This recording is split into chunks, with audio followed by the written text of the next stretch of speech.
Hello. I realised that I haven't made any of the things that we're having on Tuesday, so I thought it was about time I got around to it being Friday afternoon. Bob's out all day, as is fairly common, so I've got all afternoon to do some stuff, and I'm going to start with the cake. So I'm just assembling my ingredients like a good girl, like I tell you to do, and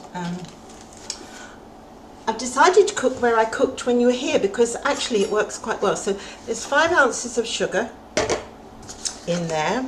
I'm also going to show you about lining a cake tin, which is, I know it's me being patronising, but some of you may not know, so I'm going to do it anyway, whether you moan at me or not.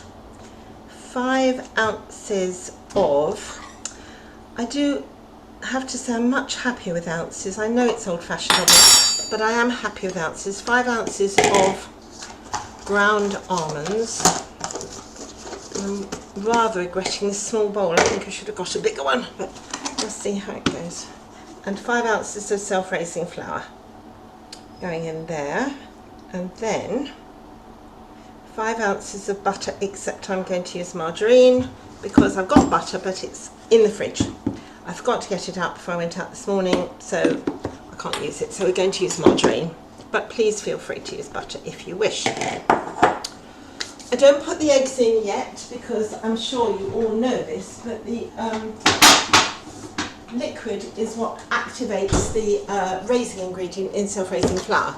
So you don't want to get it wet until you're ready to get it wet. You see what I mean? So you don't put the eggs in till the last minute. And meanwhile,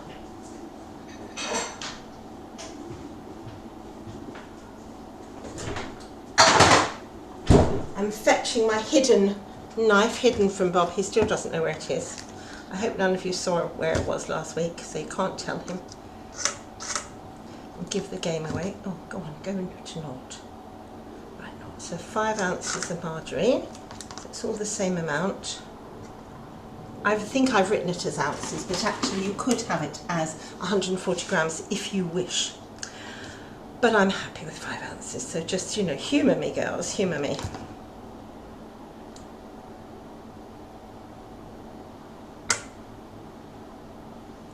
Five ounces of margarine or butter, but obviously the butter has to be softened and not straight out of the fridge, and you don't want to hang around while I soften butter.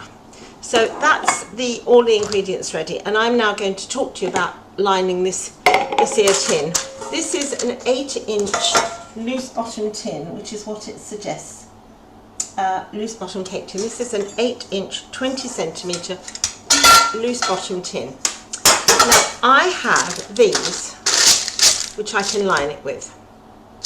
But in case you don't know how to line a cake tin, a round cake tin, I'm sure you do, but I thought I'd just do it to make sure. So you obviously take the bottom out and you draw a circle around it. Comme ça, one circle, and then you get the tin and you measure enough paper to go all the way around the tin, which is about that much. Okay, so now we've got 2 bits to cut. We've got this long bit here to cut. Cut that off. Put the paper away, and remember to put it on your shopping list because I've nearly run out. And you cut the circle out down here.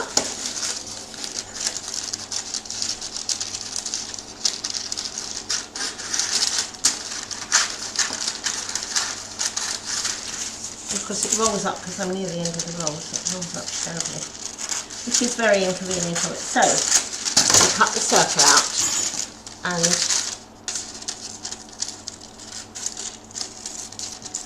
have that ready. So then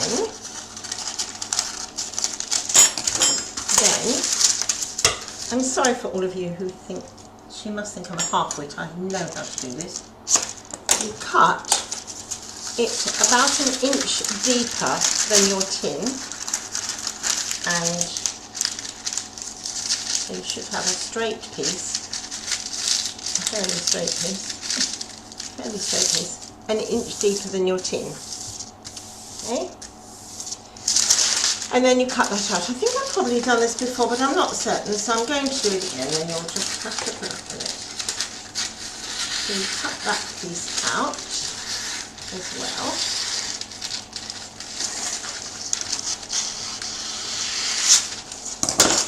And discard this bit to use a lawn on another thing. Then you fold this about an inch in.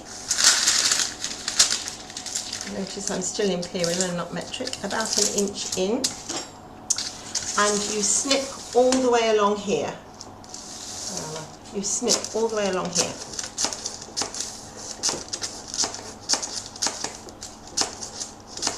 Obviously, if you're making a Christmas cake, you'd probably be doing this around the outside with brown paper. Sometimes people do it inside as well. Right, so you've got that. So now you've got your base, which you put back into your tin, push it down, and I tend to use a little daub of margarine to hold it down. You can use a butter paper to butter it if you like. So you put this in the tin, and you put down, as you can see, you push those down, all those little standy uppy bits. You put a bit of margarine on there, and you put this inside that, and this will hold down all those little flaps that you've cut. Slightly big, so I'm going to just trim it. I didn't cut it terribly accurately, clearly, but you've marked it now, so just trim it just a little bit. And that will go in there. Oh, there's this bit there I didn't cut off at all. still got the pencil. Look. So you cut that off. Like that. You put that in there. It holds those outside bits down, and there you have a lined tin. And it does only take a very few minutes. If you buy these, you can use these. But this is slightly too big for the tin, so I'd have to snip it all the way down to make it fit tightly. But as you saw, that really doesn't take very long at all. And I was doing it whilst talking to you and, faffing about. So that's what you do. Okay. So now you get your mixer. Now, as I said, it does say whiz it in a processor, which I could do because I have a processor, but you may not have. So I always use something that I know all of you have got, which is some sort of hand mixer. I'm going to use this particular hand mixer.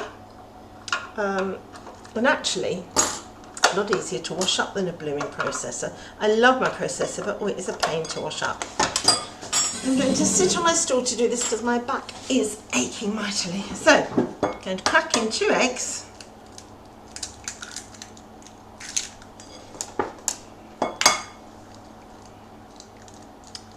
Crack in 2 eggs.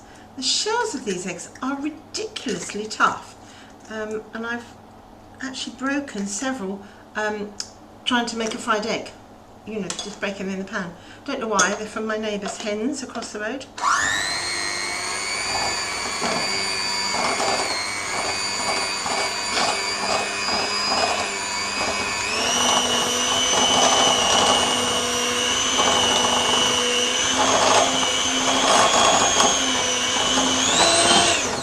I tell you what I've forgotten, the vanilla.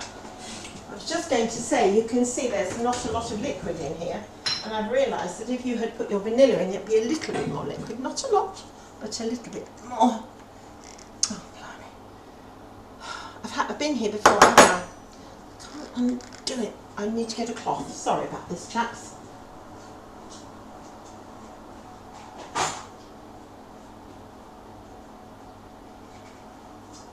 Oh, goodness me. I cannot undo it.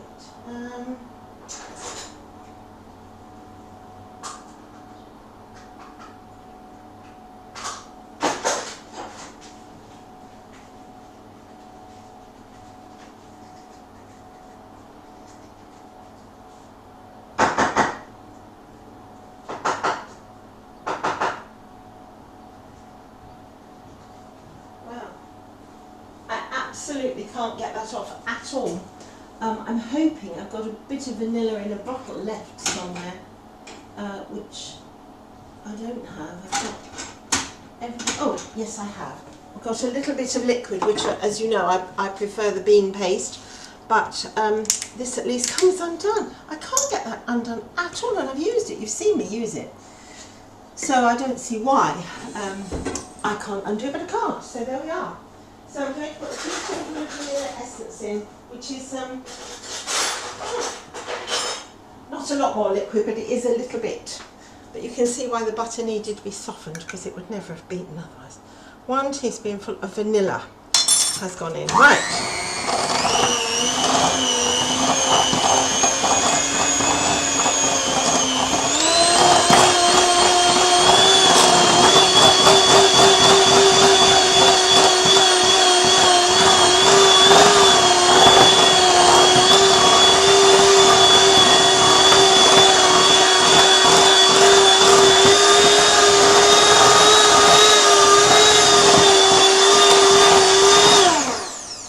Just says mix it until well combined, which I think you'll agree that is well combined.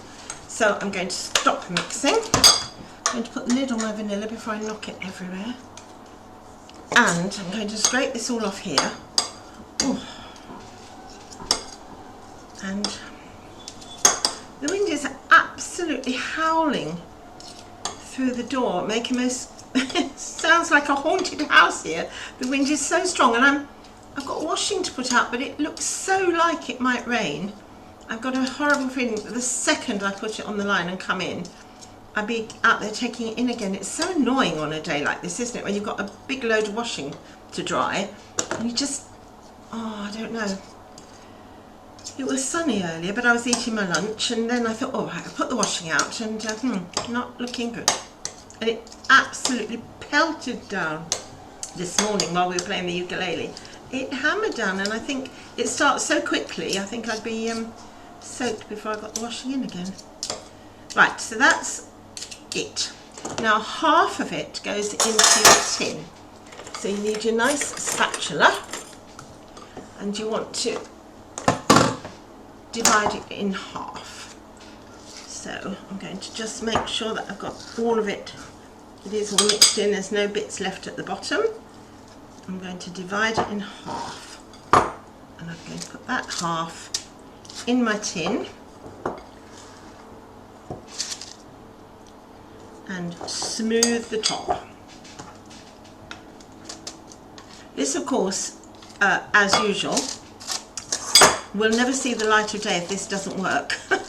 You know about these things, but I think it will. It's a fairly basic recipe, really, but it's just, I think the addition of the almonds is rather nice and makes it obviously Bakewell-y, which is why it's called Raspberry Bakewell. And I thought, you know, raspberries won't be around for very much longer, and I've had this recipe for a while planning to show you, and I thought now's probably the time, because another couple of weeks we probably won't be able to get raspberries, or they won't be very nice, or they'll be the dreaded imported ones that don't taste like raspberries at all. So there's half my mixture in the tin, and you want 9 ounces of raspberries. Now, fortuitously, in Tesco's yesterday, the raspberries were all reduced. And I thought, well, there's absolutely nothing wrong with them. Look at those, they look gorgeous. But I got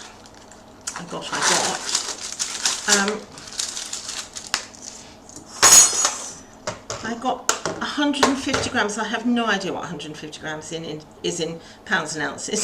So it says, how many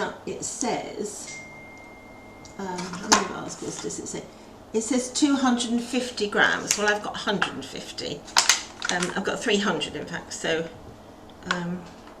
250 is about just over half a pound, isn't it? So I'm going to put 250 grams. Oh, 250, that's exact. Oh look, there's 2, 4, 6, 8 left. Well, I have to eat them all. How dreadful is that? So you scatter these on top. I think plonk is probably more my ideal, but anyway, put these on the top. I think when they say scatter, what they mean is, you know, sort of not all in a lump, but they're going to cover virtually the whole thing, I think. I think what I like about this is I think it would be lovely as a dessert. I think you could serve it with cream or ice cream as a pud, as well as a cake, which is always, you know, things that will do two things are always very useful, aren't they? The leaves off that one. There we are. Can you see? Actually, you can see really well me being here. I like this bit of my kitchen. I'm really glad I did that when you were here, because I would never have thought of it before, but this is where I'm going to cook, I think, in future, because it's easier for me and it's easier for the camera. Right, so there it all is, scattered, as you can see, virtually covered. In fact, depriving myself of raspberries, I'm just going to fill a couple of these gaps, as I've got just such a few left. Where there's gaps, I'm just going to pop another raspberry in. Booby-doo, like that, and like that probably. I think that'll do. Leaves me 3. I'll have 3. Now, it says spread this over, but actually it's going to be quite hard to do. So what they say is dollop it on. This is what the recipe says. Dollop it on, and then sort of spread it over. Probably your fingers are better. I think my lovely knife might be good, quite good, because my nan's knife does all sorts of nice things. But you've got to cover them, obviously, before you cook them. So we'll just cover that. So I think this will do. Make sure you go to the edges of the tin, so you've sealed that. Make sure you go to the edge of the tin, so you sort of seal, you know, like you seal a pie, pastry to the edge of a pie dish. You want to seal it to the edge of the tin, and then, oh, there's loads actually. Not as hard as they made it sound. Right, let's get all of it out. Where would we be without a spatula? I do love my spatula. This one is a particularly flexible one, and I'm fairly sure I got it from Abraxas. The one that's in Northampton, but I always go to the one over at near Weedon. Trying to think where it is, near Norton, near Weedon. The Heart of the Shires, that's where it is, Heart of the Shires. Alzheimer's there, just creeping in. Heart of the Shires is so long since I've been there. Must be 2 years since I was there. And I always used to go, my friend lives in Daventry. I mean, I used to live in Daventry, so my friends, I've still got friends over there, and I go over to my friend quite often. But at the moment, the roadworks around Daventry are so bad that she said she can't get out, so she's there till the end of the month. So there we are. So there it is, all smoothed over. And I'm going to pop it in. The oven is nearly ready. It must be nearly ready because I've had it on for ages. And I've got the oven on ready. Oh, it's just gone off because it's just up to temperature. And it's going to take 50 minutes. Now, you, at this point, scatter it with flaked almonds. And I have a big confession. I don't have any. I need to buy some. And I haven't, so, oh, I'm a bad person. So imagine it scattered with flaked almonds. I do apologise that I don't have any. I'll just have a last look, but I'm fairly sure I haven't. We need them anyway for another of my recipes, so I have got to go and buy some because it's quite an integral part of my other recipe. But I don't think, no, I haven't got any. I've got everything but absolute. I've got walnuts, I've got cashews, I've got pistachios, I've got everything except blooming almonds. So I'm going to pop it in the oven like that, and you must imagine flaked almonds, and I'm sure you'll be good to children and put flaked almonds on top of yours.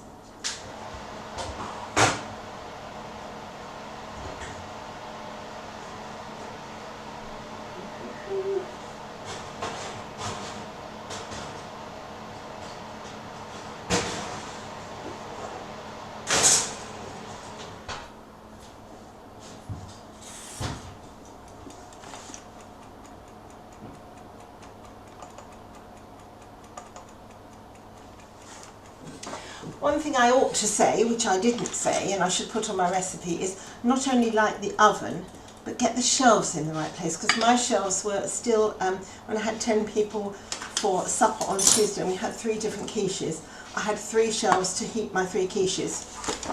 Having heated those, I then had to reheat Mediterranean roasted vegetables, which one girl had bought, and stuffed jacket potatoes, which another girl had bought. So the oven was a bit manic. But of course my shelves were all in the wrong place, so I've had to adjust my shelf very briefly there. And I think I'll remember to put that on the recipe. Make sure you've got the shelf in a sort of suitable position, middle of the oven. Not supposed to matter in a fan oven, not supposed to matter at all that the shelves not in the middle, but it does. I don't care what they say, unless you've got, I mean, my oven's really old, very reliable, and I won't change it despite Bob saying, would you like a new oven? I know what it will do, and I'm sure if I had a super duper new oven I could put it at any place. And if I have one of these steam ovens or whatever, I've got an old fan oven.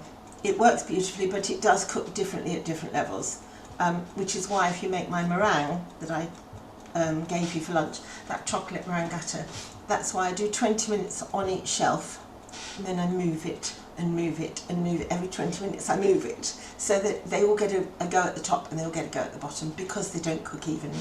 And the other thing is, if you don't have 3 oven shelves, hand up who doesn't have 3 oven shelves. Well, I didn't miss. I had 1 in my grill and 2 in my oven. And in my last house I only had, I think, 1 in my oven. It's mad. They don't come with lots of shelves. They don't expect you to do lots of cooking. If you don't have enough oven shelves, I'm sure you know, you can buy adjustable oven shelves, which I have, and they're absolutely marvellous. There's a little screw on them. I'll show you.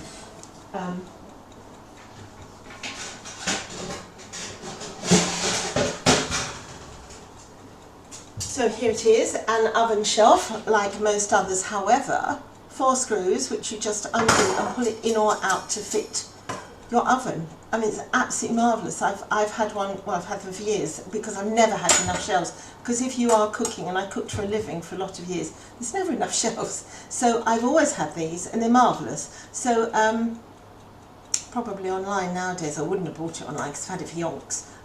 I would have bought it probably from Lakeland, dear old Lakeland. And of course, once I moved here and discovered we had a Lakeland in Milton, when they opened in Milton Keynes, my cup runneth over, because I love Lakeland, but their deliveries, you have to spend a lot of money. But going in there's fatal, a bit like going into Coleman's and buying craft stuff. Anyway, so if you don't have one and you want one, these are highly recommended by me. You heard it here first. Well, probably not first, but you know what I mean. Anyway, the cake is in for 50 minutes. I will put you on pause. The sun has come out. I'm going to risk putting the washing out, and I'll see you in 50 minutes.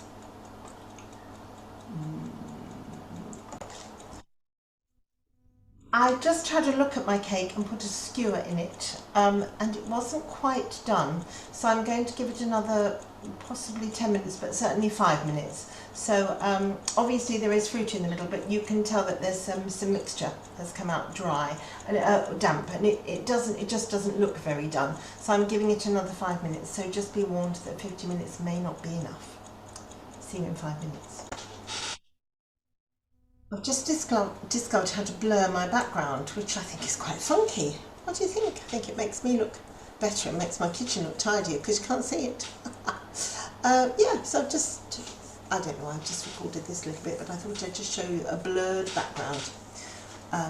That's all. Right, the timer's gone off for the next 5 minutes, so I'm going to get it out. It smells done now as well. It's all it's looking done. And there it is, one glorious cake. So it says to leave it to cool in the tin, which is obviously what I'm going to do, and then I'll turn it out later. But it looks and smells really lovely, but it does smell, it didn't smell done before, but now it smells of cake, which is quite a good thing for a cake to smell of. So that's it. I will let you have a photo of it when it's finally out of the tin, and we can see what it looks like. And I might even cut a slice and just show you. It does say cool and remove from the tin, so cool it first and then remove from the tin. So I'll leave it just where it is. I'm going to go out now, so I shall leave it there, and when I come back I'll take it out and we'll have a look. Okay, see you later.